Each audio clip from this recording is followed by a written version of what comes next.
আসসালামু আলাইকুম। আজকের রেসিপিতে আপনাদের দেখাচ্ছি খুব সহজে ডিম দিয়ে ডিম খিচুড়ি রান্না করে। আর এভাবে এই খিচুড়িটা রান্না করে নিলে খেতে অনেক মজার হয়। তাহলে চলুন পুরো ভিডিওটি দেখে নিই। দেখা শুরুতে একটি লাইক দিয়ে চ্যানেলটি সাবস্ক্রাইব করে দিবেন। এই তো ডিম খিচুড়ি রান্না করার জন্য এখানে আমি ডিম সেদ্ধ করে নিয়েছি, আর সেই সাথে এখানে আমি ভাতের চাল নিয়েছি 1 কাপ, আর সেই সাথে আমি মুসুরের ডাল আর সাথে কিছু মুগ ডাল আর পোলাওর চাল নিয়ে নিলাম 1/2 কাপ। এখন আমি সেগুলো ধুয়ে নিব। এই তো এখানে প্যানে আমি তেল দিয়ে দিব 1/2 কাপের মতো। এখন এখানে আমি তেলটা গরম হয়ে আসলে দিয়ে দিলাম সামান্য একটু লবণ আর হলুদের গুঁড়া। এই তো আগে থেকে ডিমটা আমি যে সেদ্ধ করে রেখেছিলাম এই খোসাটা ছাড়িয়ে এখন আমি তেলে দিয়ে দিলাম। সেই সাথেই একটি আলু দিয়ে দিলাম, এভাবে ছোট করে কেটে নিয়েছি।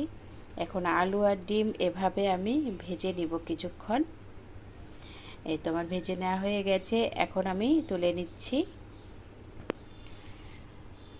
এখন এই তেলের ভিতরেই আমি দিয়ে দিব 1/2 কাপের মতো পেঁয়াজ কুচি। এখন পেঁয়াজটার সাথে দিয়ে দিচ্ছি আদা রসুন বাটা, সেই সাথে স্বাদ মতো লবণ। এখন দিয়ে দিব লাল মরিচের গুঁড়া, হলুদের গুঁড়া দিয়ে দিব, আর সেই সাথে দিয়ে দিব ধনিয়া গুঁড়া, জিরার গুঁড়া 1/2 চা চামচ করে। এখন আমি মশলাটা একটু কষিয়ে নিচ্ছি। এই তো মশলাটা আমি নেড়ে চেড়ে দিচ্ছি। এখন আমি এর ভিতরে দিয়ে দিচ্ছি 1/2 চা চামচ গরম মশলা গুঁড়া। আমি এর ভিতরে আস্ত কোনো গোটা মশলা দিচ্ছি না। এখন দিয়ে দিলাম একটি টমেটো কুচি, এখন কয়েকটা কাঁচামরিচ ফালি করে দিয়ে দিলাম। এখন আবার মশলাটা কষিয়ে নিচ্ছি। এখন এই যে আগে থেকে ভিজিয়ে নেওয়া চালটা দিয়ে দিলাম, চাল আর ডাল।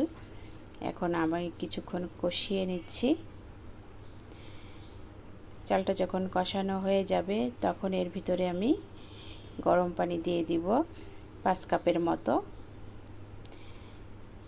খিচুড়ি রান্না করার জন্য কিছুক্ষণ ভিজিয়ে রাখবেন, তাহলে খিচুড়িটা খুবই ঝরঝরে হয়। এই তো এখানে আমি আস্ত কয়েকটি কাঁচামরিচ দিয়ে দিলাম। এখন ভালো করে নেড়েচেড়ে আমি খিচুড়িটা রান্না করি। এখন প্রথম দিকে আমি চুলার আঁচটা একটু বাড়িয়ে দিয়ে আমি ঢাকনা দিয়ে ঢেকে দিলাম। এখন এই যে পানিটা যখন একটু শুকিয়ে আসবে তখন এই যে চুলার আঁচটা কমিয়ে দিতে হবে। এখন ঢাকনাটা উঠিয়ে আমি একটু নেড়েচেড়ে দিচ্ছি। এখন আবার ঢাকনাটা ঢেকে দিয়ে আমি এখন খিচুড়িটা রান্না করে নিচ্ছি। আর এই ঢাকনাটার এই ছিদ্রটা আমি বন্ধ করে দিচ্ছি একটি লবঙ্গ দিয়ে। এই তো এখানে আমার খিচুড়িটা প্রায় হয়ে গেছে। এখন আমি এর ভিতরে এই যে আগে থেকে ভেজে নেওয়া ডিম আর আলুটা দিয়ে দিচ্ছি। এখন 1 চা চামচ ঘি দিয়ে দিচ্ছি।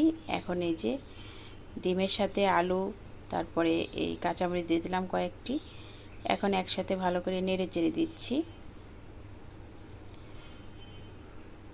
এই তো ভালো করে নেড়ে চেড়ে দিলাম। এখন আমি আবার ঢাকনা দিয়ে ঢেকে খিচুড়িটা কিছুক্ষণ মতো দমে রেখে দিব। এই তো এখানে আমার খিচুড়িটা রান্না করে নেওয়া হয়ে গেল। তো দেখুন কত সুন্দর খিচুড়িটা হয়ে গেছে। এই তো আমার রান্না করে নেওয়া হয়ে গেল ডিম খিচুড়ি।